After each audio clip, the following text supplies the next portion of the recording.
كابتن سيد الشناوي تديله كام من 10؟ اديله 8. 8 من 10. محمد هاني 8. 8.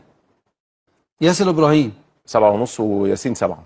7.5 وياسين 7. ياسين بسبب ضربة الجزاء؟ عنصر مهم جدا، وان شاء الله الخبره تكون عنده، لكن ضربه الجزاء ما فيش كده. مفيش حد يعمل كده، لا اي حاجه وانا ظهري وش الجوني لازم الاول ايمن احافظ على كورتي، احمي الكوره طبعا، احافظ على كورتي، احمي كورتي. وبعدين ايه المشكله لما ترجع للشناوي؟ يعني انت ضربة الجزاء ضربة جزاء؟ طبعا ضربه، لكن اعادتها لا ما تستوجبش. ليه بقى؟ لان في تداخل من ناصر ماهر، وفي تداخل من ياسر ابراهيم، وفي تداخل من محمد هاني. بس مين الاول؟ ياسر ابراهيم ما كانش متداخل اصلا خلاص. اللي طلعها محمد هاني، انت ناسي؟ اللي طلعها محمد هاني. تمام اوكي. كوكا اديله 7.5. 7.5. مروان عطيه اديله 8. 8. بن رمضان 6.5. 6.5. تريزيجيه اديله 8.5. 8.5. احنا مين اعلى واحد لحد دلوقتي؟ تريزيجيه، خلي بالك. محمد طاهر اديله 6.5. 6.5. بن شرقي اديله 7. 7.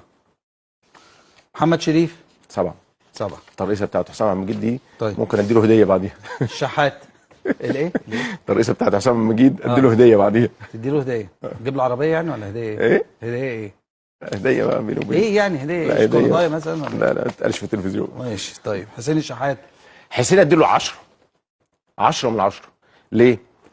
لان كل العناصر اللي كانت مطلوبه من حسين اداها. تركيز وهو بره على الدكه اداه بشكل كبير جدا، دخول في منتهى الاهميه والقوه، جايب جول، جايب بينالتي، تمام. حتى تصريحه بعد الماتش اديله 10 من 10. هو مان اوف ذا ماتش. اديله 10 من 10. عماد النحاس اديله كام؟ عماد النحاس اديله 8. 8. عمر كمال ما لحقوش بقى يعني الفرصه اللي ضيعها دي. طيب كابتن ايمن، ديانج تديله تقييم؟ اديله والله بعوده، يعني من غير والله تقييم. بعوده طبعا بدون تقييم. احسن واحد يعني شفته في الفترات الاخيره دي. الانطلاقه اللي هي عامله زي هادي خشب زمان يا ايمن. ايوه صح. ومعتمد برضه